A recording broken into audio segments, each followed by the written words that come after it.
Hello po guys, isang mapagpalang pagkakataon po ulit para sa ating lahat. To God be the glory po ulit. WWTH po, Season 34, bali part 20. So guys, tuloy ko na yung nagkaroon po ng real talk. Sensya na po kayo. So,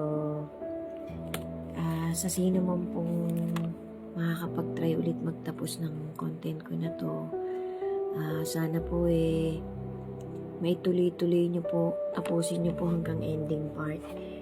Para po kahit papaano makapag-try akong magtawid ng maliit na booster, maliit na dagdag sa faith ng bawat isa sa atin. Sana po nasa mabuting kalagayan ng bawat isa sa atin, malusog pa rin. Huwag po natin kakalimutan yung tatlong importante na hindi ko na po masyadong napapaalala lately. Yung pong tatlong bagay na kailangan nating maisama sa mga daily routine natin, sa mga daily activities natin. Yun nga pong pagkakaroon natin ng precious bonding moments sa ating pamilya, sa ating mga loved ones.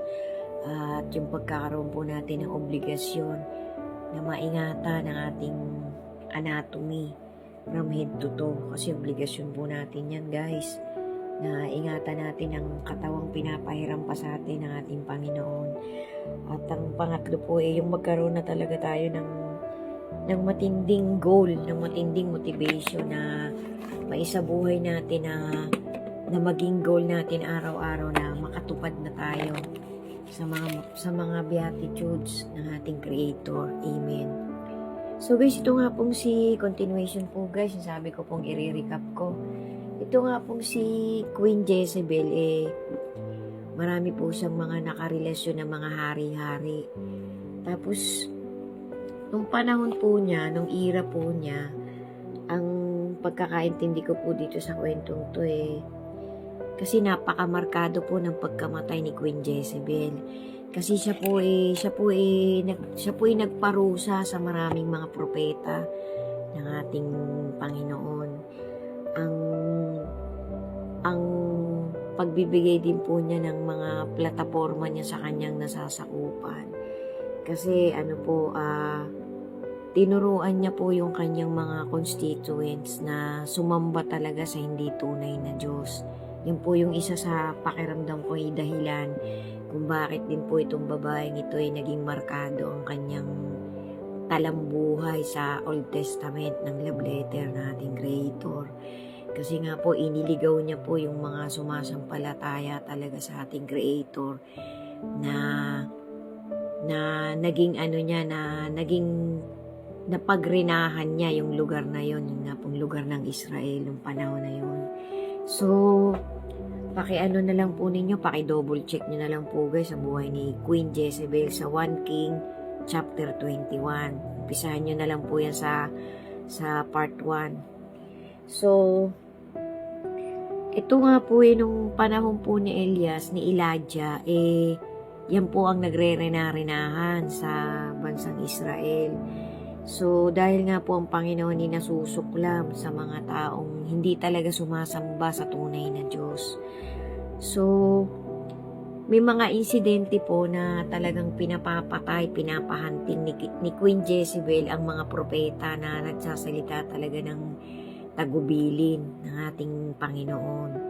So, may isa pong insidente na hinamon ni Elijah ang mga constituents na parang mga priesthood ni Queen Jezebel, na hinamon niya po na kung talagang ang kanilang kinikilalang Diyos ay makapangyarihan, yung iaalay nilang offering magsisindi sa pamamagitan ng apoy na manggagaling sa itaas. So, nung nanalangin po si Elijah, dininig po siya ng ating Creator. Naglagablab po yung offering ni Elijah sa harapan ng mga apostol ni Queen Jezebel. Napahiya po yung mga tauhan ni Jezebel, yung mga apostol niya, na mga sipsip kay Queen Jezebel. So, Yan po yung isang insidente na natatandaan ko sa kwento ng buhay ni Queen Jezebel. So, hanggang sa galit po ni Queen Jezebel, yung nagsumbong sa kanya yung kanyang mga tinuturing niyang parang mga pari ng kanyang kaharian, nagalit po si Queen Jezebel. Nagbigay po siya ng isang kautusan na huntingin si Elijah. So, si Elijah po ay nagtago sa parang magubat na lugar. So, hinahunting po si Elijah ng mga kawal. Ipinapapatay po siya ni Queen Jezebel. So, iningatan po ng ating Panginoon si Elijah. Hanggang sa si King Ahab po, yung pong napangasawa ni Jezebel, nung una po, sumasamba talaga siya sa Diyos. Tapos, nung napangasawa niya nga po si Jezebel, ang alam ko po si Jezebel, hindi yan ang una niyang asawa Paki-double check niyo po, guys. So, namatay po nung namatay po si King Ahab, so, ang umupo sa trono niya si Jezebel. Tapos, ang anak po ni King Ahab ay si Joram. Tapos, si Jehu po, parang binigyan ng power si Jehu. Parang siya yung pansamantalang naging hari. Nung panahon ni Jezebel, parang siya muna yung temporaring naging hari nung namatay si King Ahab. Tapos, pagbaga sa nagagalit na po ang Panginoon kay Jezebel kasi nga po marami na siyang pinapatay na propeta na naglilingkod talaga sa ating Panginoon. Hindi na po in-specify kung sino-sinong propeta, pero ang pinakatanyag pong propeta na hinanting talaga ni Jezebel ay si Elijah. So si Elijah po sumigaw po siya sa taong bayan na sinabi niya na ang ikamamatay ni Jezebel karumal-dumal. Kumbaga sa mamamatay si Jezebel na markado ang kanyang magiging kamatayan.